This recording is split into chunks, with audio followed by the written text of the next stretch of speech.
Welcome back, everyone, to Digital Marketing Europe 2023.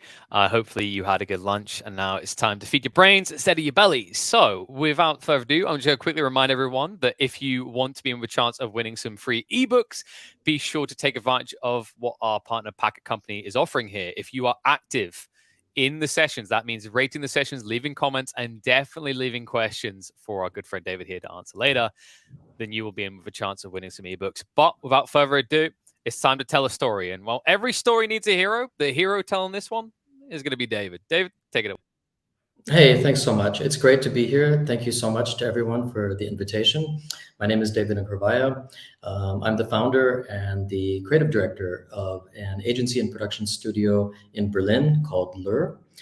We work with clients like Coca-Cola, Asics, Johnson & Johnson, Carlsberg, and Eon, so a couple that you might know. And I personally have been working in advertising for the last 20 years in marketing, and I started my career in Hollywood. Today, I'd like to share a little bit about how I think that brands can be more successful in marketing when integrating storytelling strategies. So, first of all, I'd like to ask a broader question, which is why do human beings think in stories? Well, let's remember that Homo sapiens started with very few advantages. We don't have any horns, we have small teeth, no claws, no fur to protect us. We're slow and we're easy to catch. And our babies are born pretty helpless. We've all seen those documentaries from National Geographic where a baby gazelle is born and can get right up and run away. And yes, we do have opposable thumbs and relatively large brains compared to other animals, but so did Neanderthals, and so do 10 other species of apes as well. So what was it that helped Homo sapiens to come to the top of the food chain? Homo sapiens had one unique ability that neither the Neanderthal nor the other animal species did. We're the only species that creates stories. So why do we do that, and what advantages did that give us? So some of you know or have heard of Dunbar's number. So Robin Dunbar was an anthropologist, British, from the 1990s is when he put together his theory that there's a maximum number of stable relationships that an individual can maintain and to feel connected to. So it's the maximum number of people that you can understand what your relationship is to them and what the relationship is between all of those others. So essentially, it's people that you could care about. And that number has been put at 150. So, but I do think that any HR person that's listening is probably going to tell you that that number is even lower. They're going to tell you that anytime you have over like 30 people in a company, you start to divide into subgroups. There's competition, there's interfighting, and so on. And the problem with subgroups is that it creates disunity and conflict. And when we're talking about 150 million years ago, we're vulnerable to enemies. But the big question is, how can we achieve bigger goals like building a fort around a village or going to the moon? Unless that larger group is unified and driven by a common story. So without inspiring myths, there's really no kingdoms, there's no money. Without inspiring stories, there's no large nation state, buildings of cities, going to the moon. There's no economy, something that almost 8 billion people believe in right now that is entirely made up and fabricated. It's a story that we all believe in, but it unifies us. All of it is only possible in the belief of a common story. So think about the power that religions have, or ideas like democracy or communism have, in order to mobilize really large groups of people. A common story that is something that we can all believe in, that's worth dying or fighting for.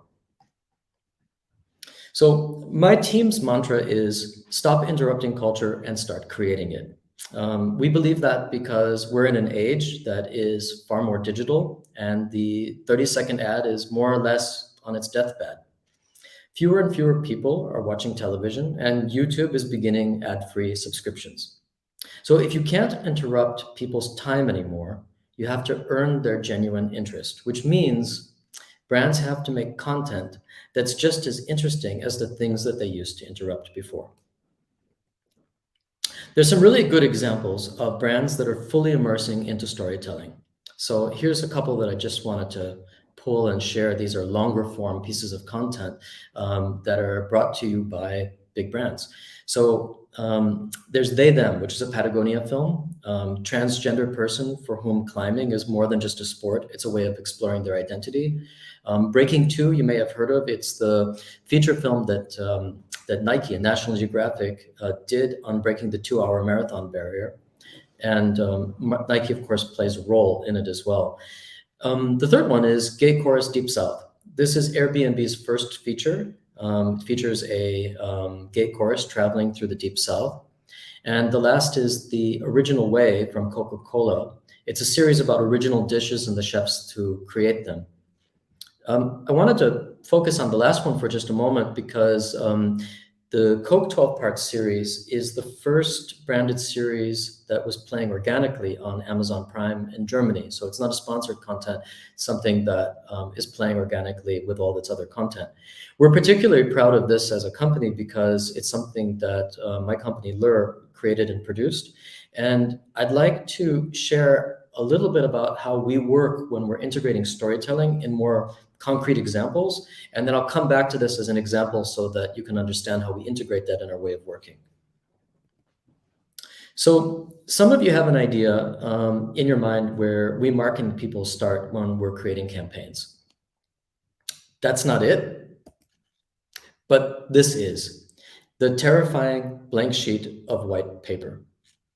The terrifying blank sheet of white paper is, if you're an ad person or a screenwriter or even an artist, is quite terrifying because it's limitless. But there is a cure. By making processes that limit the unlimited options, we can do that through strategy. And if we use it correctly, strategy will lead us to the right answer where we can be creative more freely. So different people have different methods. My particular strategic process is always using the same 3 variables in this kind of fancy looking Venn diagram. So first of all, there's the brand DNA, there's the audience and culture, and the third variable is the business goal. And the happy place in the middle where all 3 of those diagrams intersect is what we like to call the creative playground. There's a lot of creatives that are in my industry that are a little allergic to the idea of like strategy that limits them, because they ask, well, what should I be doing then?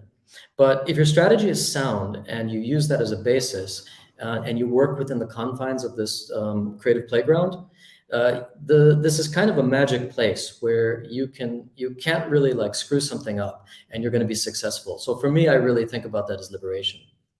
So let's start with the first variable, and that's the brand DNA. All successful brands have a clear and consistent brand DNA. So, and what that means is it's their behavior, their stylistics, their personality, and identity. But how do you stay consistent in that way? So we like to use a tool called brand archetypes. I like to think of brand archetypes a little bit like the place where the Iliad, Shakespeare, Medusa, Perseus, The Godfather, and Nike can all coexist together. But there's 12 basic archetypes that we use. There's the innocent, the explorer, the sage, the hero, the rebel, the magician, the everyman, the lover, the jester, the caregiver, and the creator and ruler. These are archetypes that people everywhere identify with and can understand, and each has a defining mission for which they stand and guides us through the world.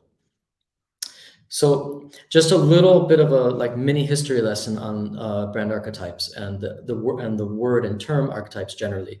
The term archetypes was coined by Carl Jung in his essay Archetypes and the Collective Unconscious in 1919.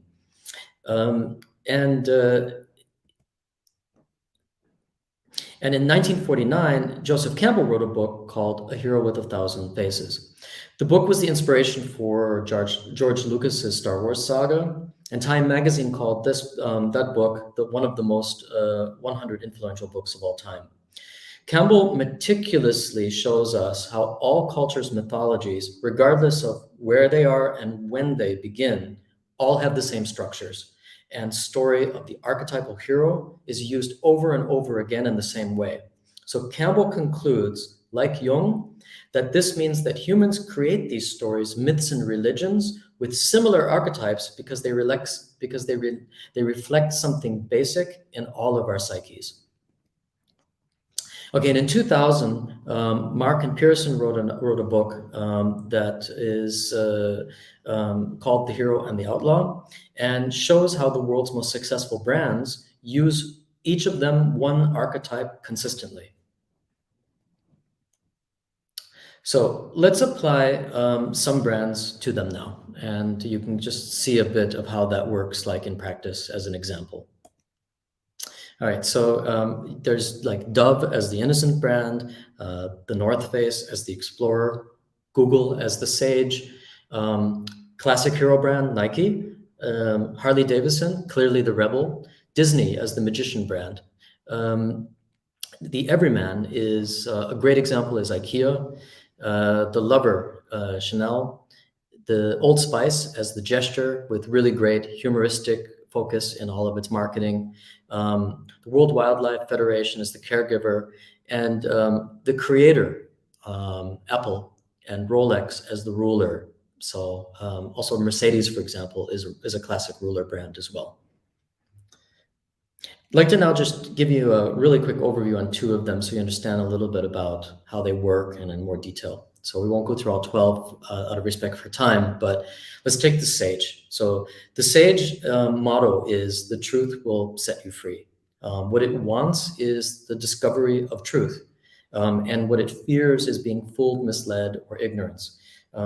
Google, TED Talks, the BBC, IBM are classic examples. You can even say that today, Digital Marketing Europe is also a classic example of a sage brand, at least in this forum and then in this setting. Another example is the hero archetype. So a lot of sports brands like Nike and Adidas are classic hero archetypes. The motto of the hero archetype is where there's a will, there's a way. What it wants most is to prove that one's worth through courageous action. It fears weakness, vulnerability, or like running away.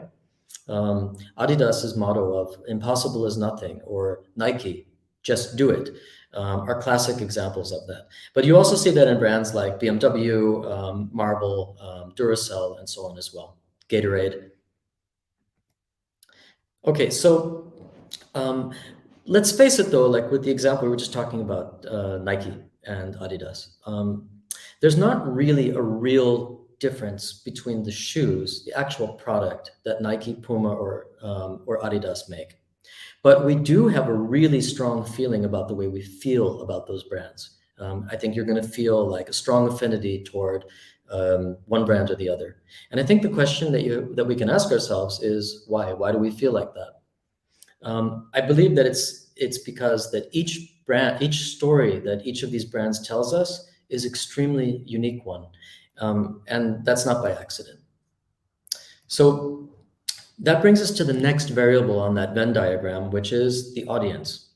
The more specific that you can be exactly of who your audience is and what you're aiming toward them in your messaging, the more effective that you'll be. And that's true if you're writing an ad campaign or if you're writing a screenplay. So besides of who they are and where they are, there's like, are they older? Do they watch TV? Are they on Facebook? Or are they younger? Are they on YouTube and TikTok? But besides of ages and locations, we also have another tool in order to dig deep into audiences. And that's a tool that is called the limbic map. We use this as well, in addition to brand archetypes when we're working and in the early stages in brand building. I like the limbic map because, well, it makes ad people seem smart for one, but it's also a great tool because what it does is it maps the emotional experiences and triggers that people desire from brands onto like a kind of map. And we can place a brand and its archetype on that map. So let's look at that as an example. What you'll see is that on the right side of the limbic map, it's really focused on like dominance, discipline, and control. It's the area of like power, fame, elite, victory, fighting, and so on, and precision, diligence, functionality. You have a lot of luxury brands that are in that area over where dominance is. So you'll have like Rolex and Mercedes there. But then if you move a little lower on the map, you'll see that, for example, there's an area which is about safety, friendship, family, balance. And you'll have more caregiver brands or more everyman brands there as well too. So it's by no accident that on the far right there, you'll have a brand like in the kind of dominance area, Mercedes, and on the left of that, down below, you'll have Volvo. Two very different, two very different brands, but their products are essentially not that different from one another, but you feel very different about them because of the story that they tell. The third aspect on that Venn diagram was the cultural insight. And that's always different depending on which brand that you're going to be working on. But I think that this is just a really short way to jump into this and just give an idea for what I'm talking about. And it's about like what could be credible in culture that a brand could stand for. So it would be strange for us, for example, if telecom would stand for food, or if Deutsche Bank would stand for music, right? But telecom standing for music and Rolex for like elite sports, like the America's Cup, or Adidas for football, don't seem strange to us.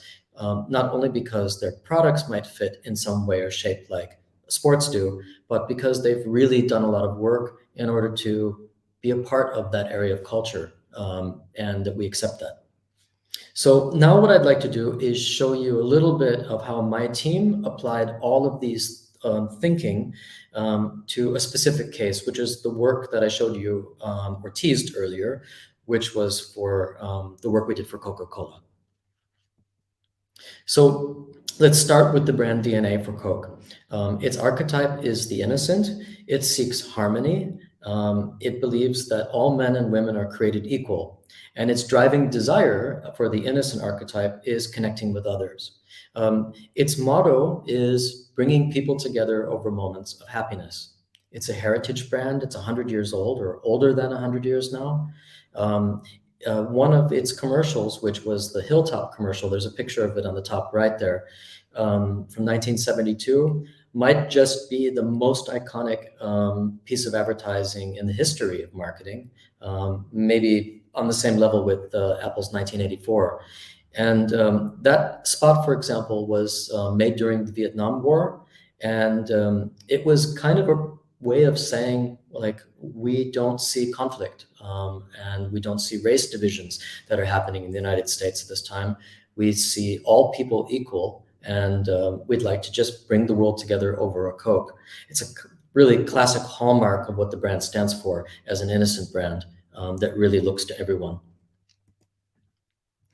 Okay, at the time that Coke reached out to us, culturally, there was a really interesting thing happening going on in Germany, and that was that people were thinking differently about the way that they related to food outside of their homes, in restaurants and bars.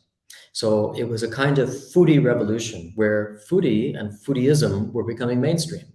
You did see this like everywhere, not just in Germany, also with examples like the rise of TV shows like Parts Unknown, Anthony Bourdain, or the Netflix documentary series Chef's Table.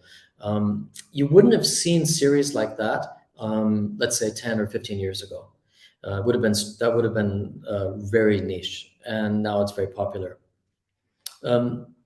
This created a kind of dire business situation for Coca-Cola, because the restaurant and bar market was growing by 10% every year, but Coke was, being the largest beverage company in the world, was actually in decline by -3%.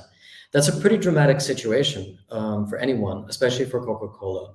And small competitors like Fritz, Afri-Cola in Germany, and some other niche cola brands were gaining market share. and ending up on the menus of some pretty cool restaurants where Coke was being left out. The reason for that was that the foodie audience associated Coca-Cola more with fast food than with like good food or great food. So, and that was more or less because Coca-Cola was a victim of its own success. It happens that it was just in a way too mainstream and was no longer cool, or could be associated with interesting food.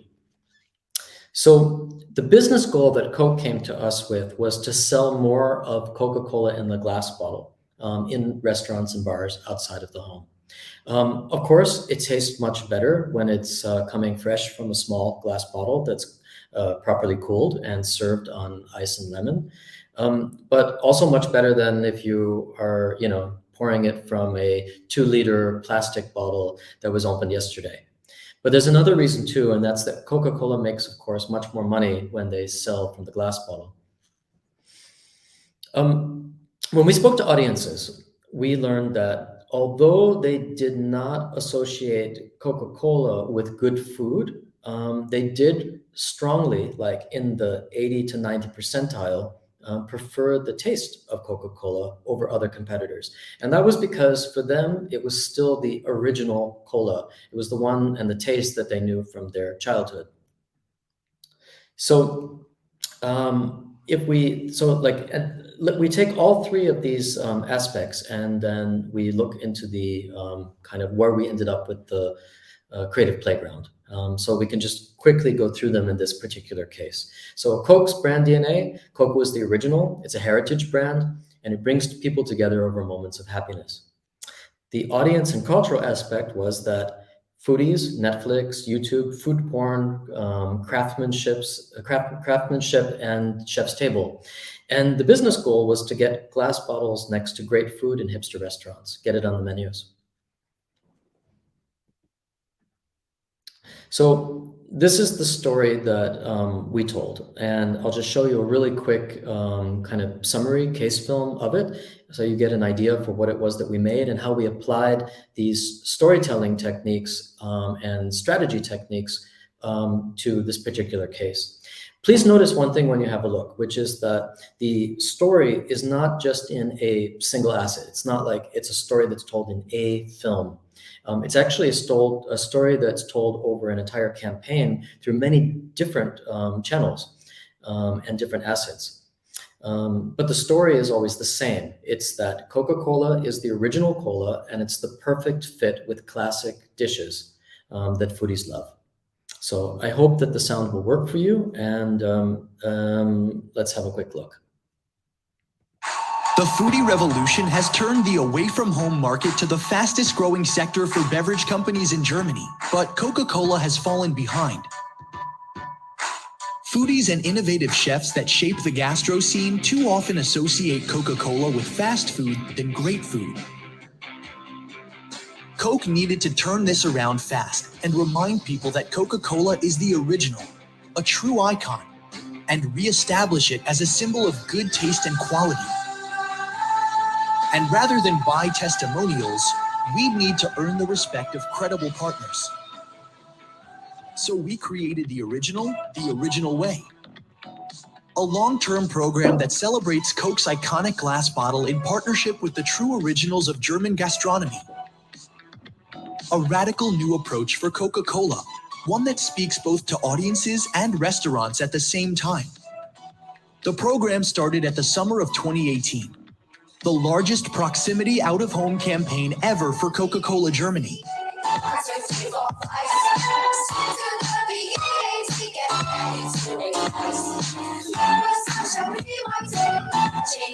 And the motives were placed within a 2-kilometer radius of our partner restaurants to make it just a little easier for hungry foodies on the go. We followed by launching an original series, one that tells the stories of classic dishes and the chefs who create them. My whole idea was to show people what Indian food really is, give people an experience. Ich bin der einzige Mann in die Familie, die die ganze Rezepten von meiner Oma. Ich darf immer noch nicht in die Küche. Ich darf nur schneiden und bin ich immer noch so langsam für sie. We shared their stories with digital, cinema, and in-flight audiences. With over 25 million views and an average completed view rate of 55%,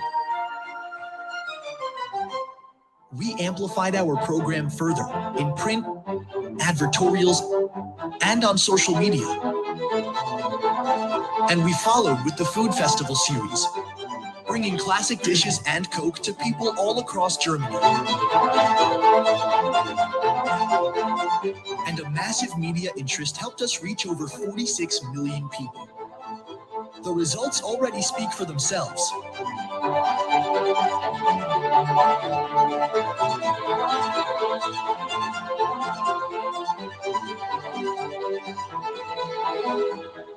But more importantly, we're gaining new partners. I was really impressed by this campaign because it really was a partnership. Diese Zusammenarbeit, das ist ein völlig anderer Weg, die Coca-Cola sich überlegt hat. Ich hatte das Gefühl, wir arbeiten da gemeinsam wie so ein Bildhauer. We create something that's stronger and make the world a bit better.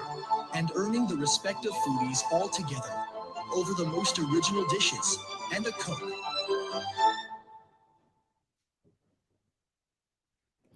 Okay, so, and as I mentioned earlier, this also achieved a pretty interesting milestone for Coca-Cola.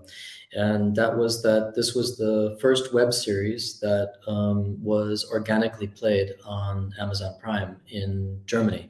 And something that I think everyone was also really proud of. But I think it also signals a bit of a kind of temperature of where audiences are ready and also where brands can go. So I think that what's interesting and what we've heard from a lot of people is that they'd like to see maybe one of the examples of one of these films. It's about 9 minutes.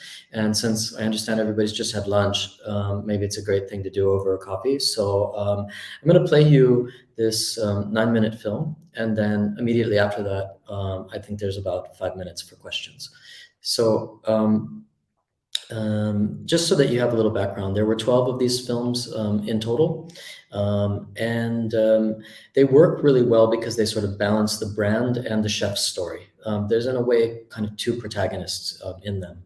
I think what you may find interesting is that it is not a classic piece of marketing, but this is really integrating the brand DNA and the brand archetype into the story and the characters. And if you're successful in doing that, bringing those three elements in that Venn diagram that I talked about earlier, you can end up with a very strong understanding that this comes from a brand without having to see constant product placement. And that's, I think, where brands are going, and I think that's where they need to go as well too. So let's have a look at one of the films. This is the one that is about original sushi, and let's have a look. 呼吸を置いて箸を入れまして一回ぐるっとしたから持ち上げる匂いが出ます、鼻の方にも入ってきますすするのがやっぱりこれは大事ですねそれからもう一呼吸置いてからで最後にもう一回これですね、作っている料理人の方にも美味しいよということを表現をしているというのがすすってラーメンを食べれるようになるとさらに麺が美味しくなると思いますね、はい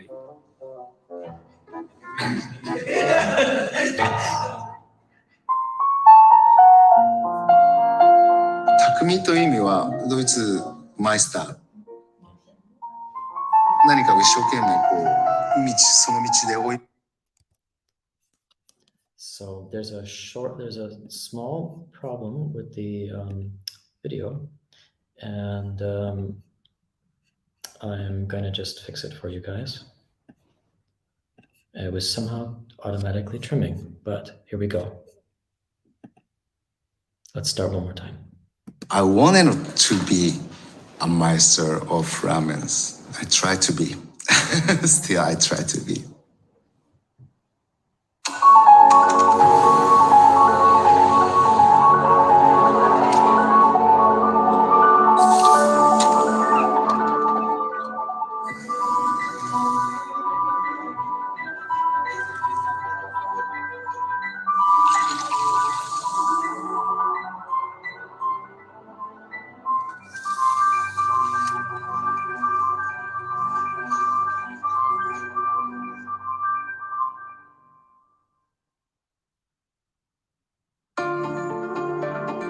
My name is Haruhiko Saeki.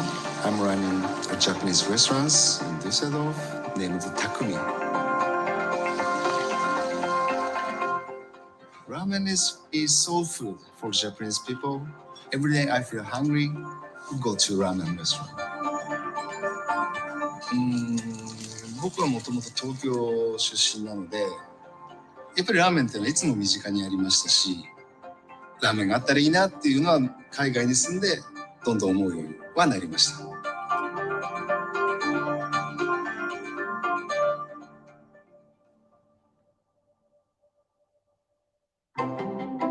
昔僕が食べたものっていうのが一番のその記憶なんだと思います。その日本にいた時に食べたものの味が恋しいというか、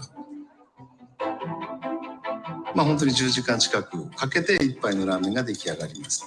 よく絡む、黄色くてちょっと太くて縮れたでウェーブがかかっているスープと麺のバランスだと思います。本当にその全部のバランスが良くなって一杯のラーメン、美味しいラーメンだと思います。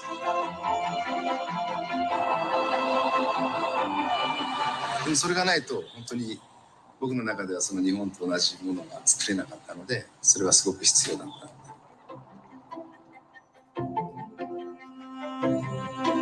佐伯さんの方からですね、美味しいラーメンをやりたいという話が来ました。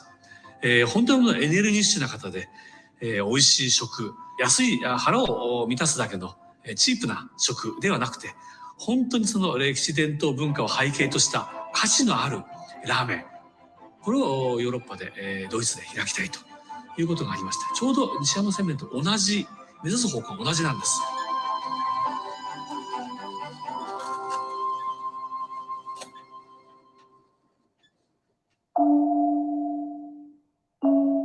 ということで偶然奥様が北海道の方ということもありまして、でその中で、札幌というのはこの北海道という場所に位置をしているところです。でこの北海道という場所でございますけれども、じゃあ寒い冬が雪がたくさん降るところでございますね。温泉っていうのはやっぱりその豚骨で取った脂目の多い濃厚な味噌スープにもう油多めで膜が張って熱々で、やっぱりこの寒い町札幌で結局食文化ってそういうところだと思うので、僕がドイツ人が好きになるのはああなるほどなっていうのは地図で見れば分かるんですけど、高さがほとんど一緒なので、その気候であったり気温であったり湿度であったりっていうのがものすごく似てますから、その味を求めている気がします。結局、20数年日本を離れてことだと思います。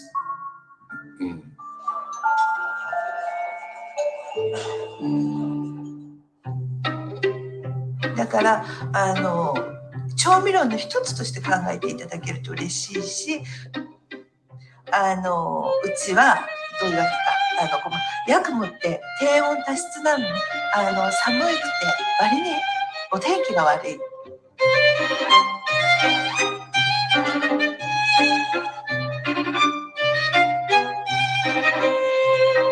ここから、うちのですね一番古い工場に入りまして、創業90年。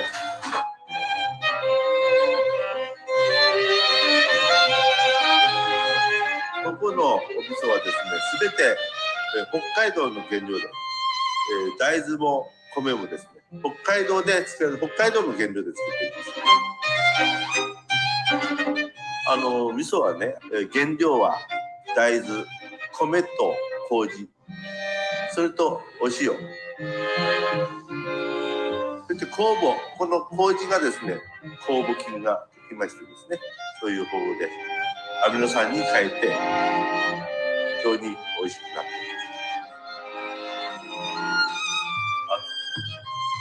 ます。暑いですね。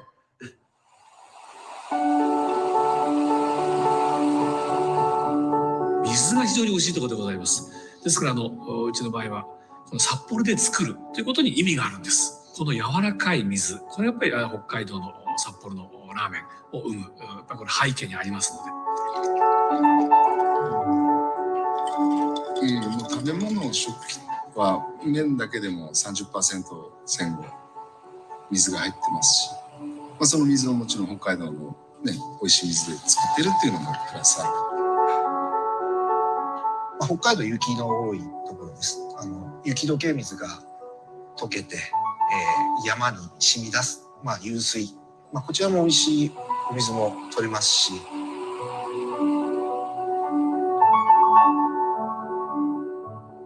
豚さんにおいてはやっぱり自然豊かな北海道ですから、放牧して運動もいっぱいした豚さん、やっぱりいい肉も取れるでしょうし、やっぱり通常の飼い方と違って自然の中で育ててるということは、それだけ過酷な状態に天候的にもあるということで、そういうふうな大変な時もあるんだけど、今日のようにね、晴れてる時元気に走り回ってる姿を見ると楽しいんだろうなと、そういう姿を見ると嬉しいですね。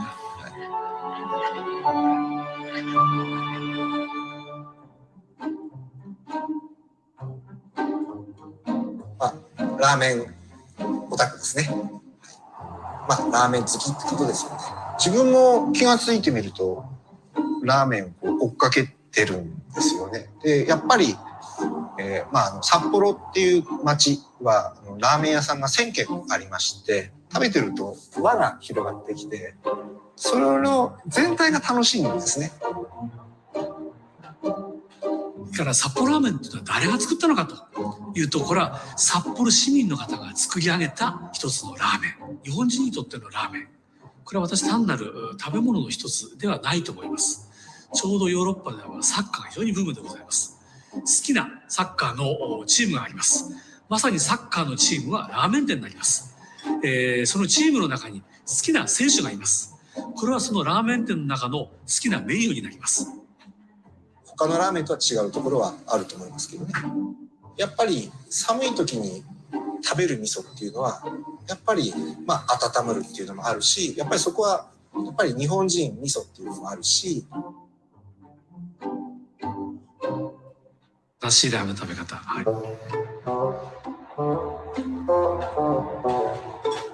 まずラーメンが出てきます。一呼吸置いて箸を入れまして、一回ぐっと下から持ち上げる。匂いが出ます。鼻の方にも入ってきます。すするのがやっぱりこれは大事ですね。それからもう一呼吸置いてからで、最後にもう一回。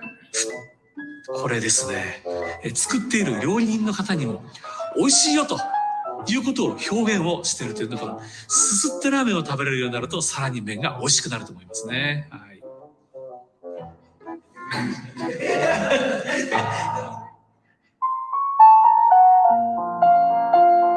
匠という意味はドイツマイスター、何かを一生懸命その道で追い求めて何かを達成するとかしたとかっていう意味の匠。What important is we have to make a menu which satisfied with. People eat good things, people smile. Eating and love. That's our hope. One eat, one smile. It's written on the back of my uniform.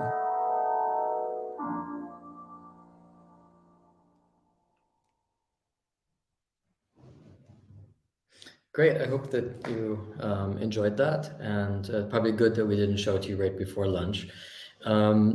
So I think that what you see in those are, like really the brand DNA coming through. And I hope that you'll see all of the various elements that I talked about coming through in this one example.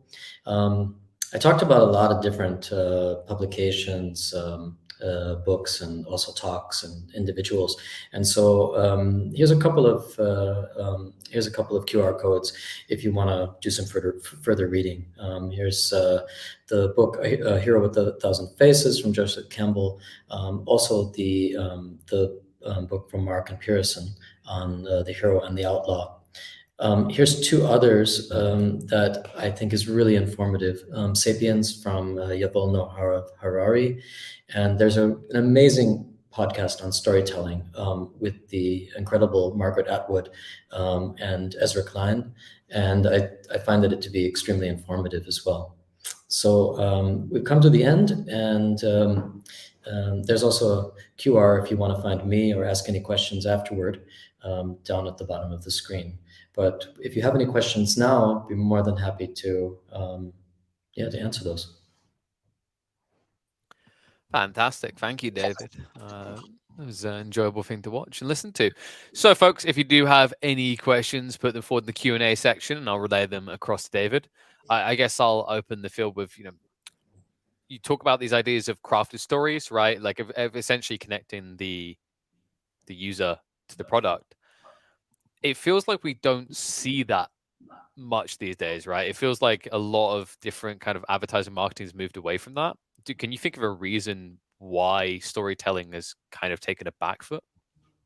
Oh, I would say it's actually rather the opposite. I think that you're seeing more and more storytelling entering into the marketplace these days, but you're seeing it in different channels.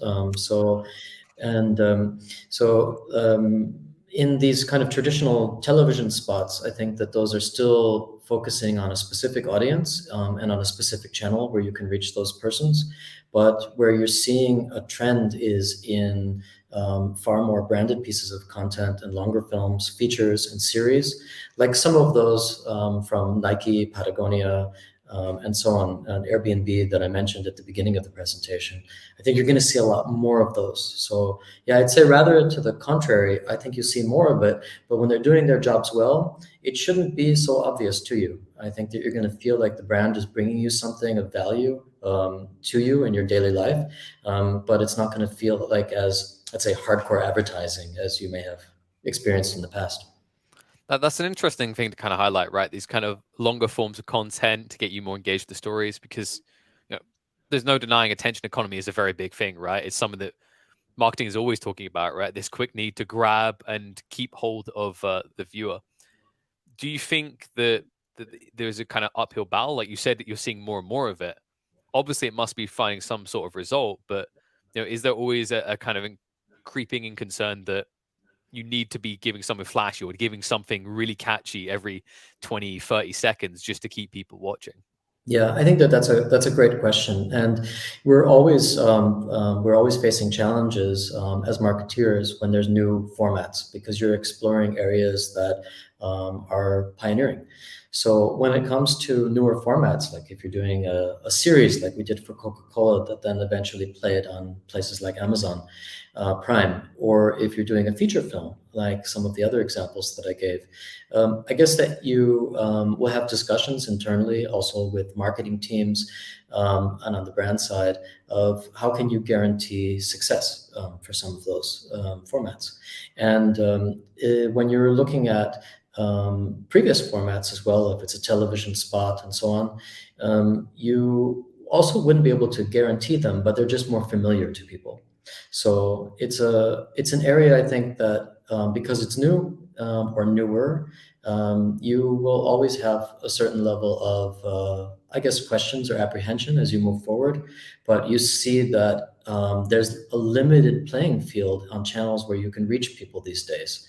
If there's less and less people that are audiences that are on traditional television channels, you need to reach them in other places. And for example, like if YouTube is moving over to subscription, ad-free subscription models, you're going to need to be able to get your message and talk about your brand and in an emotional way, in more clever and pioneering ways. Yeah, it's fair to say that a lot of people are going out of their way to avoid ads, right? You see it even with traditional TV moving towards Netflix. So I get where you're coming from, that it's a big talking point over the last 2 days has been this concept of, instead of just being, this ad for something, it's about creating the brand. It's about creating something wider that people can get immersed in, essentially.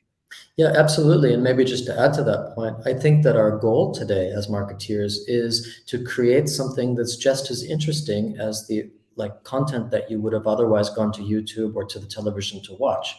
And when we see that as well too, I can't speak for some of the other examples that I showed earlier, but in this particular one that we worked on for Coke, we had a very, very, very large watch through rate, even on the advertisement when we pushed it as advertisement. So when it was like a YouTube True View, and you can click away after 30 seconds, but there was a 9-minute film, we saw an average view rate of up to 70 to 80%, which means that people were not clicking through after 30 seconds, but they were watching 70% of the time a 9 or 10-minute piece because they found it just really engaging. That must be tough to kind of keep that train going though, right? Because if you're creating longer forms of content, there is a risk that it's that classic, oh, I've seen it before, I don't want to see it again. So I guess that puts more kind of strain on you compared to the older format of like 30 seconds to kind of work your butt off, right? Essentially to make sure that you are pumping out a new piece frequently.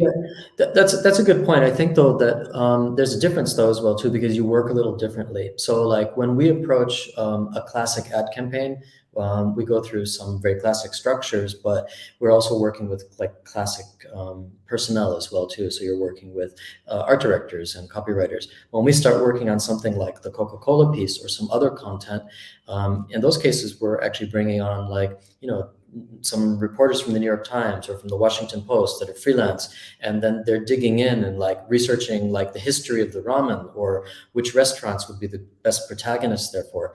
So in that way, it certainly doesn't tire, because when you get into like kind of real authentic storytelling that has a documentary focus, I think that it's very engaging, and you have the feeling that if you're really learning something new that's exciting, that's going to transpire to the audience as well.